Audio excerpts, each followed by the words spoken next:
Tiniyak ng Peace Panel ng National Democratic Front sa gobyerno ang pagsasagawa ng kaukulang beripikasyon sa nangyaring pang-aambush ng New People's Army sa mga tropa ng militar sa Sitio Patio, Barangay Gupitan, Davao del Norte.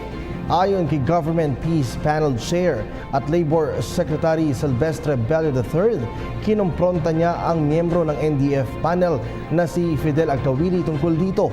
Itinugon ni Agcawili sa kalihim na nasa active defense mode ang NPA mula July 26 mula na rin sa deklarasyon ni Caoris. Magkagayunman, aalamin daw ni Agcawili ang detalye ng mga pangyayari. Naganap ang pananambang sa mga sundalo 2 araw matapos ideklara ni Pangulong Duterte ang unilateral ceasefire. Sinabi ni Agcawili na katulad ng Pangulo, adhikain din nila ang pagpapanumbalik ng negosasyon para sa pangmatagalang kapayapaan.